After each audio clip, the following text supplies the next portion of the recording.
আজকের এই দিনটি বাংলাদেশের গণতন্ত্রের ইতিহাসে অবশ্যই আরেকটি যুগান্তকারী মাইলফলক। দীর্ঘ ১.৫ দশকেরও বেশি সময় ধরে ফ্যাসিবাদ বিরোধী আন্দোলনে হাজার হাজার মানুষ গুম অপহরণের শিকার হয়েছিলেন। Today marks yet another landmark in the democratic history of Bangladesh. For more than 1.5 decades, thousands of people became victims of enforced disappearances, extrajudicial killings, and abductions during the movement against fascism. বছরের পর বছর ঘরবাড়ি ছাড়া হয়েছিলেন। শুধুমাত্র July August অভ্যুত্থানেই শহীদ হয়েছিলেন হাজারো ছাত্র জনতা, নারী ও শিশু। আহত হয়েছিলেন কমপক্ষে ৩০,০০০ মানুষ। Millions of people endured repressions, persecution, and false cases, forcing them to remain away from their homes for years. During the July-August mass uprising alone, thousands of students, ordinary citizens, women, and children embraced martyrdom. At least 30,000 people were injured as well. I pay my deepest tribute to all the martyrs of the anti-fascist movement. আমি ফ্যাসিবাদ বিরোধী আন্দোলনের সকল শহীদের প্রতি গভীর শ্রদ্ধা জানাই। হতাহত পরিবারের প্রতি জানাই গভীর সহানুভূতি এবং সমবেদনা। I also extend my profound sympathy and condolences to the families of the martyrs as well. উপস্থিতিবৃন্দ, July আগস্টের অভ্যুত্থান ঠেকাতে ফ্যাসিস্ট চক্র হেলিকপ্টার থেকেও গুলি করেও গণতান্ত্রিক জনগণকে হত্যা করেছিল। পরাজিত, পতিত, বিতাড়িত ফ্যাসিস্টদের এমন নৃশংসতা, এমন বর্বরতা সভ্য জগতে বিরল। To suppress the July-August mass uprising, the fascist regime even opened fire from helicopters, killing democracy-loving citizens. Such brutality and barbarity by the defeated and ousted fascist forces are rare in the civilized world. ফ্যাসিবাদী শাসনামলে গুম, খুন, অপহরণকে স্বাভাবিক নিয়মে পরিণত করে ফেলা হয়েছিল।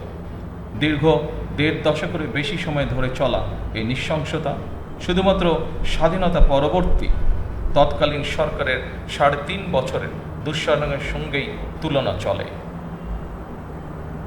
During the fascist regime, enforced disappearances, killings, and extrajudicial killings had become routine. The atrocities committed over more than 1.5 decades can only be compared with the 3.5 years of misrule by the post-independence Army League government. আজকের ঐতিহাসিক জুলাই গণ অভ্যুত্থান স্মৃতি জাদুঘর ভবিষ্যতের প্রজন্মের সামনে তাদের পূর্বসূরিদের সাহসী ইতিহাস যেমন তুলে ধরবে, অপরদিকে তাদের সামনে উন্মোচিত হবে বিতাড়িত ফ্যাসিস্টদের মুখোশ। In this context, today's historic July Mass Uprising Memorial Museum will present to future generations the courageous history of our forefathers' sacrifices. At the same time, it will expose before them the true face of the ousted fascists.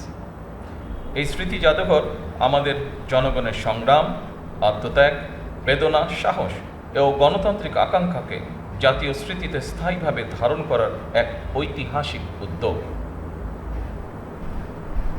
The Memorial Museum is a historic initiative to permanently preserve in our national memory the struggle, sacrifice, pain, courage, and democratic aspirations of our people. আমি আশা করি এই জাদুঘর শুধুমাত্র ২০২৪ সালের নৃশংস ঘটনার স্মারক হবে না। এই জাদুঘর বাংলাদেশের মানুষের সামগ্রিক গণতান্ত্রিক অভিযাত্রার সঙ্গে জুলাই গণ অভ্যুত্থানের সম্পর্ক তুলে ধরবে। শুধুমাত্র জুলাই গণ অভ্যুত্থানই নয়, এখানে বাংলাদেশের প্রতি গণতান্ত্রিক আন্দোলন সংগ্রামের ইতিহাসও সংরক্ষিত থাকা জরুরি। I hope this museum will not merely serve as a memorial to the tragic events of 2024. Rather, it will illustrate the connection between the July mass uprising and the broader democratic journey of the people of Bangladesh over the years.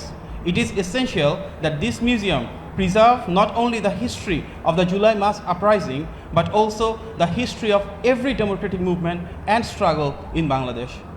ইতিহাস সাক্ষী, বিতাড়িত ফ্যাসিবাদী চক্র কখনোই দেশে গণতান্ত্রিক শাসনকে মেনে নিতে পারে নাই। এদেরই পূর্বসূরিগণ 1975 সালে সংবিধান পরিবর্তন করে দেশে গণতন্ত্রের কবর রচনা করেছিল। History bears witness that the ousted fascist forces have never accepted democratic governance in the country. Their predecessors buried democracy by attending and amending the constitution in 1975. Later, the proclaimer of Bangladesh's independence, 𝗂𝗓𝗏 𝗂𝗑𝗓, upon assuming the responsibility of governing the state, restored multi-party democracy in the country. পরবর্তীতে বাংলাদেশের স্বাধীনতা ঘোষক শহীদ president Ziaur Rahman রাষ্ট্র পরিচালনার দায়িত্বে এসে দেশে পুনরায় বহুদলীয় গণতন্ত্র পুনঃপ্রতিষ্ঠিত করেছিলেন। এইসব ইতিহাস জুলাই গণঅভ্যুত্থান স্মৃতি জাদুঘরে সংরক্ষণ করা হলে ভবিষ্যৎ প্রজন্ম অবশ্যই উপকৃত হবে। If this history is preserved in the July Mass Uprising Memorial Museum, future generations will undoubtedly benefit from it.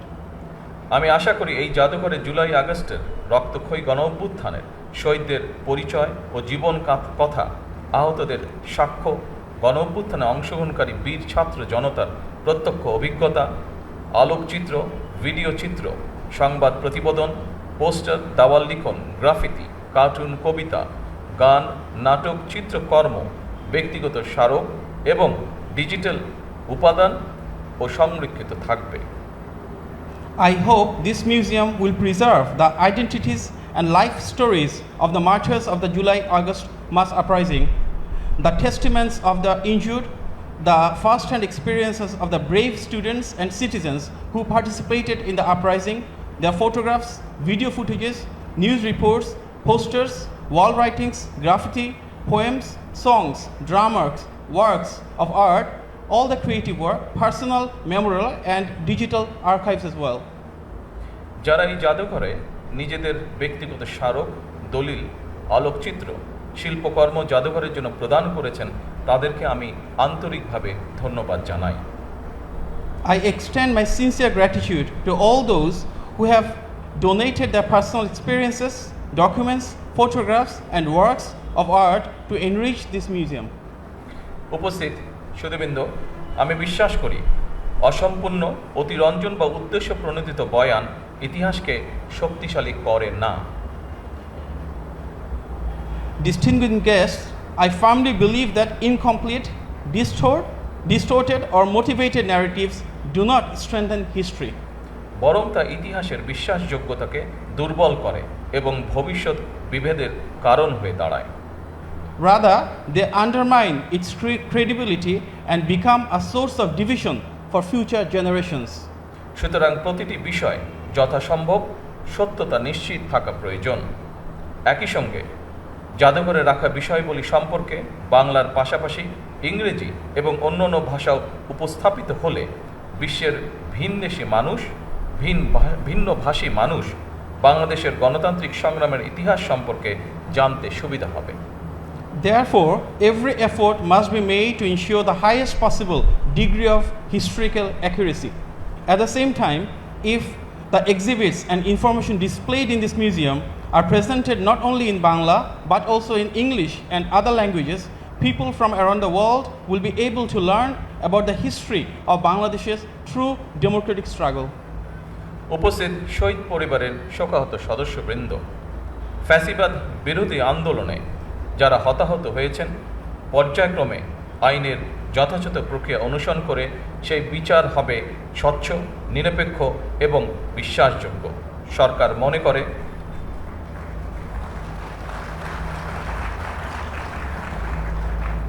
সরকার মনে করে আইনের শাসন নিশ্চিত করার জন্যই প্রতিটি অপরাধের বিচার হওয়া অত্যন্ত জরুরি।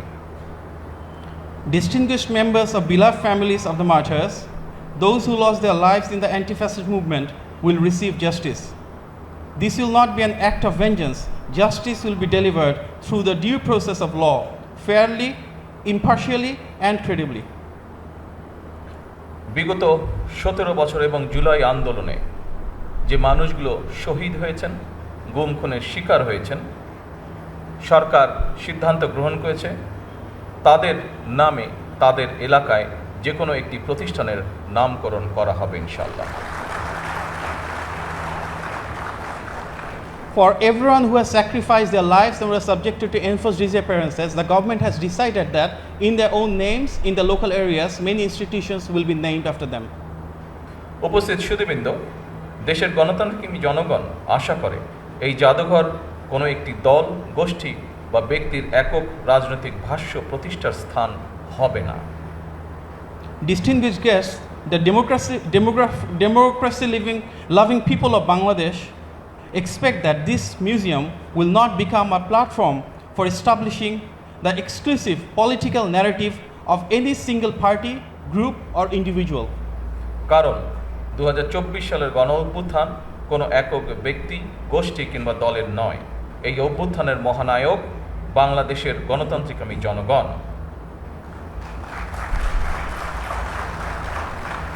Because the 2024 mass uprising did not belong to any one individual, group or political party, the true heroes of this uprising were the democracy-loving people of Bangladesh.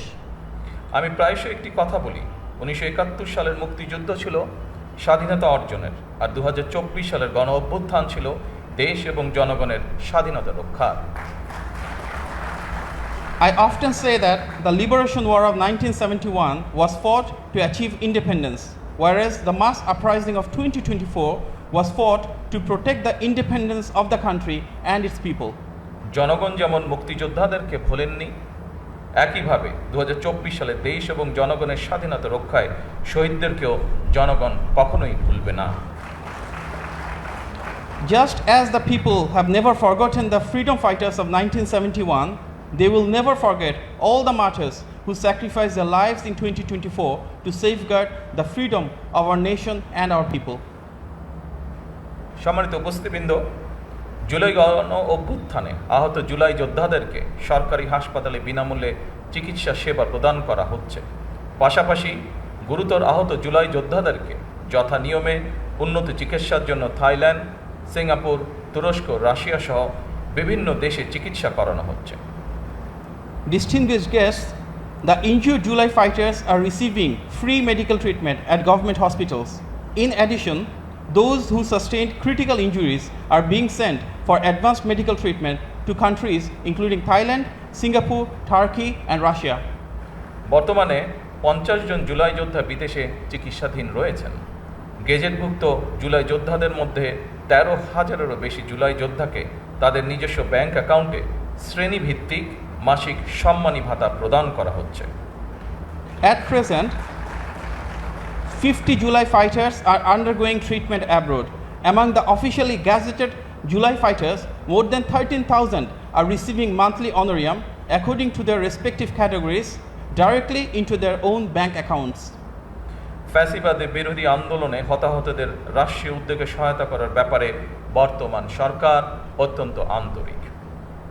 The present government remains deeply committed to extending state support to those who suffered in the anti-fascist movement. আর্থিক সহায়তার পাশাপাশি বর্তমান সরকার শহীদদের কাঙ্ক্ষিত বাংলাদেশ প্রতিষ্ঠার কাজও শুরু করেছে। এরই অংশ হিসেবে দেশ পুনর্গঠনের লক্ষ্যে 31 দফা নির্বাচনী ইশতেহারের পাশাপাশি জাতীয় সংসদের সাউথ প্লাজায় স্বাক্ষরিত জুলাই সনদ পর্যায়ক্রমে বাস্তবায়ন কার্যক্রম শুরু হয়েছে। Alongside providing financial assistance, the present government has also begun the work of building the Bangladesh envisioned by our martyrs.